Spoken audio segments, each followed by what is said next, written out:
proposal, package proposal, do you think this is attainable here in the Philippines? That proposal. Which particular one?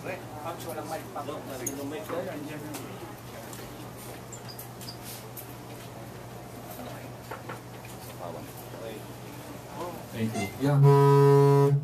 I'm sorry. I'll step back. Yeah, sorry. Yeah, in general, if you look at the Philippine Development Plan and you also look at what the government is doing, as I said at the start, the Philippine government's policies over the past, 2 and 3/4 years has really been in that general direction. And this came from the recognition that the pattern of growth under the new global growth process, although it has given us higher growth rates, at least for the past 15 years, actually has the risk of leaving a significant portion of our population behind. And this is why the government has enhanced its programs addressed towards the lower portion of the population. As I said earlier, the government has actually increased the education budget by about around 20% every year for the last 3 years since 2011. Second, it has also done the same thing for health.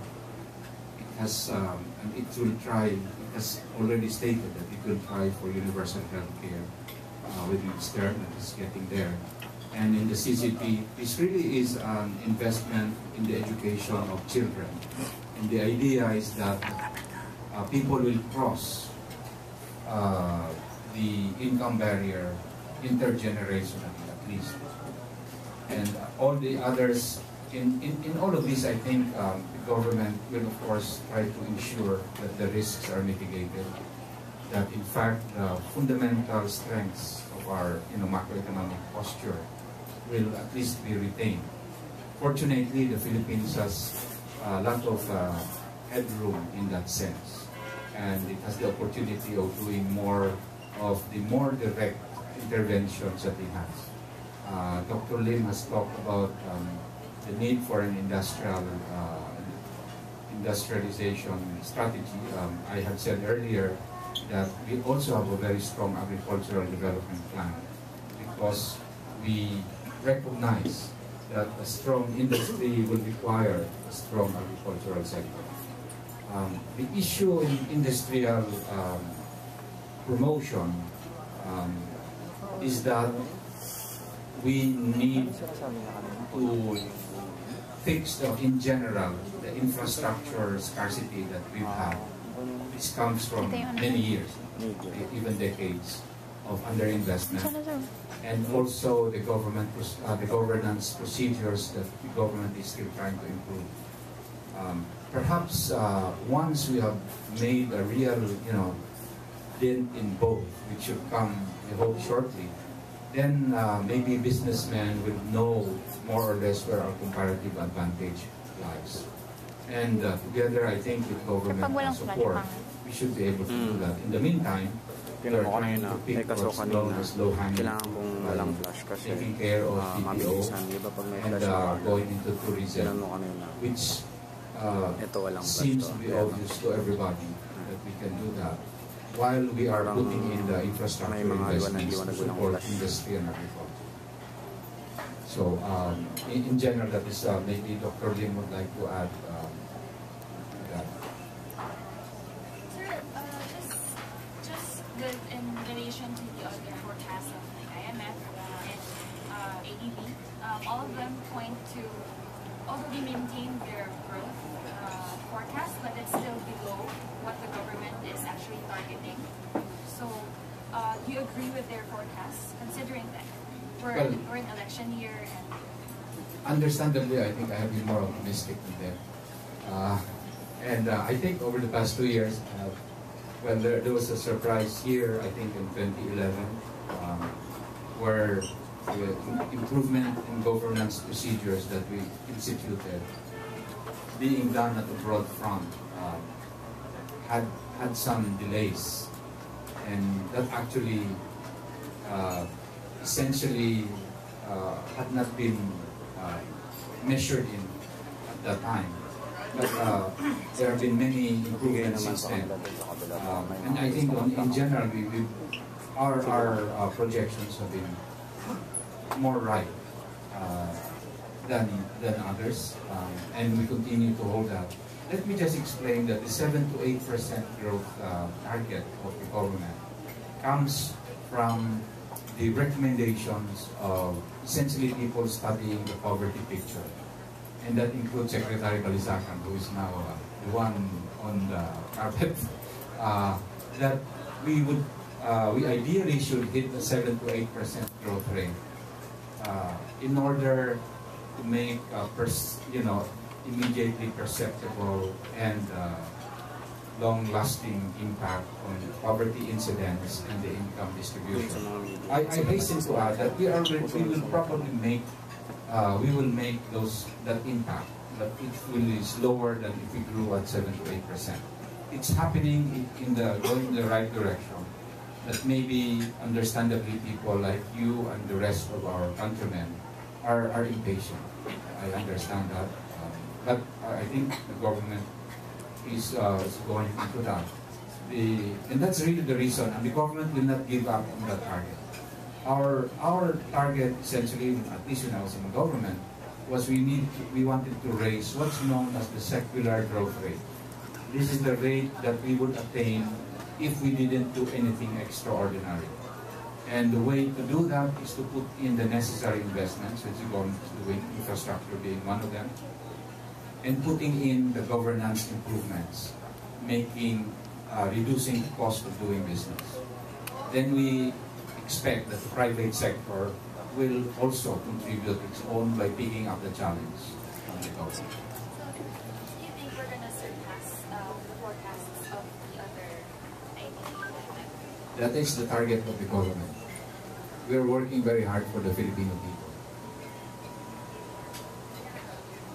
Believe me, everybody in there is giving it 25 hours a day, and they know they're being watched. Any other question?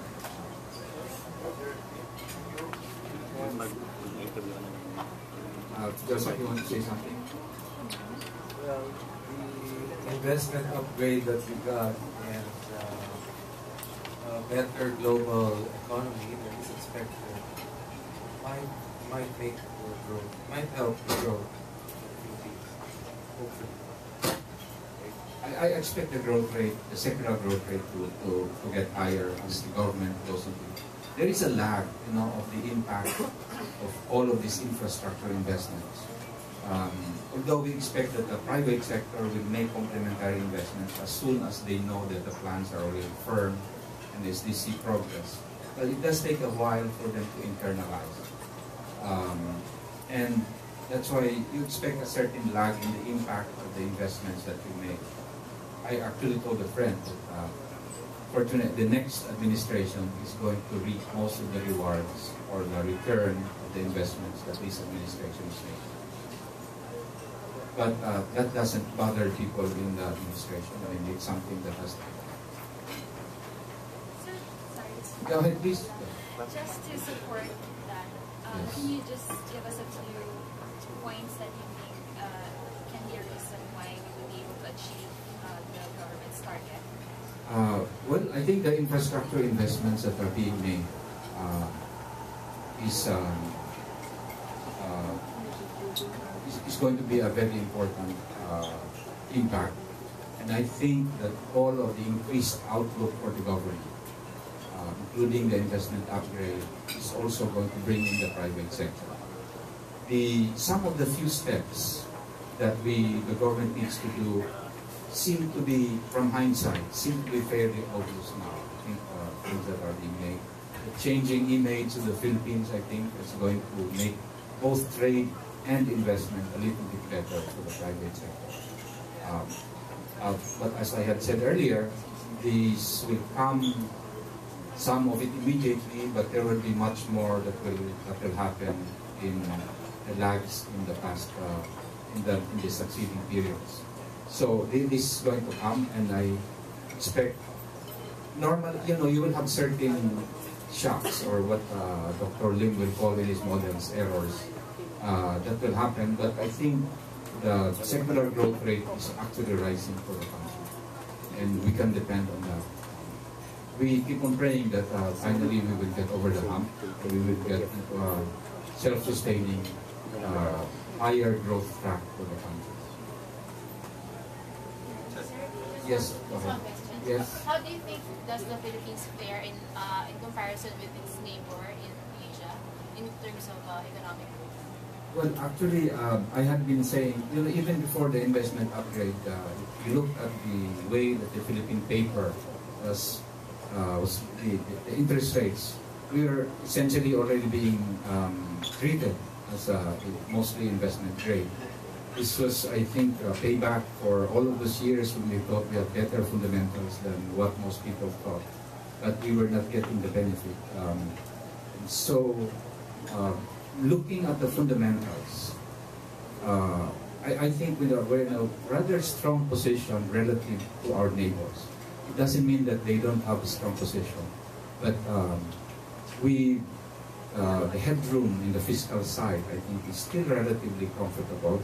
The government and the president still have a little bit more leeway in going into social investments that clearly, as the SCAP report says, are going to be needed. And there has been, if you go around the country, you can see all of the infrastructure investments on the public sector side that's being made. That will actually accelerate as the PPP projects start to come into line. And I hasten to add that the impact of the PPP is more on the process. As you go through it, you will find things that need to be improved, and that's being done. And then the PPP projects are sort of nucleus projects. They are at the middle of many of the processes, and they will have a much bigger impact than they first look, than they first appear. We hope that, or I hope that over time, the accumulation of all of this impact is going to be very good for the economy. Go ahead, please. Yes. Is there a particular model which is now being practiced by other countries, which the Philippines has to adopt? But it is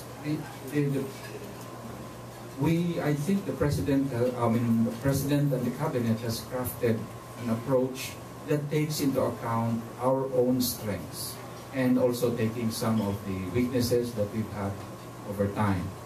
These strengths, by the way, are things that we have paid for in terms of sacrifices that we have taken before, as alluded to by Dr. Lim. The fiscal space that we have come from changes in government procedures. We are actually told by our friends and maybe critics abroad that we need to raise the tax to GDP ratio.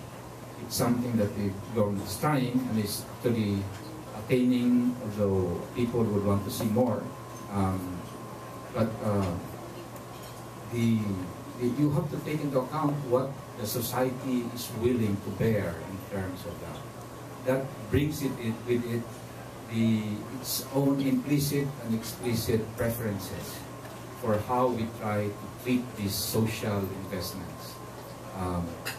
Who knows, the society actually still has a very strong family support system that is there, which is not present in other countries, like the United States, where you have nuclear families. Here we still have a little bit of the extended family system that provides a social cushion that is there, but we know will change as the world globalizes. And these are things that the government has to look at. Fortunately, we have people in government who are looking at this. Thank you. Yes, go ahead.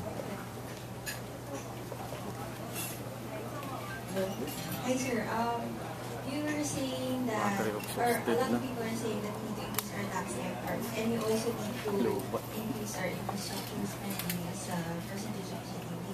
So do you think, or do any of you think that we need to impose more taxes in order to reach these goals? Or would you suggest other ways of increasing revenues in order to do this? There are several things that the BBCC had worked upon. They wanted to rationalize incentives, for example. You look at the leakage on both sides. On the income side, you want to make sure that you are collecting the taxes that already are there. It should mean that you want to increase tax administration. The changes in taxes that are being proposed essentially is being done to rationalize the structure of the tax system. Beyond that, that will be discussed, I think, in the BBCC and then later on in the cabinet. On the expenditure side, the leakages are being plugged in the sense that the government process for authorization and then finally implementation and disbursement is being done. I think we've made tremendous strides in that area. In the rationalization, it took a while for the same taxes to get into place. But I think the structure has improved since then. There may be other areas that will need to be looked into. And only then, I think after that, will the government look at, when it is satisfied that it's really collecting what it needs to collect, then it may look into new taxes. But I think the approach will be to try to broaden the base so that you may actually be able to see a reduction in tax rates for some of the sectors that have really high tax rates now, because that really just promotes evasion. That in general, it's a little complicated, it's a little complex, but it's a fully fleshed out comprehensive approach.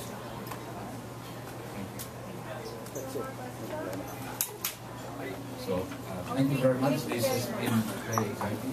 Thank you. Thank you. Ito lang, Red.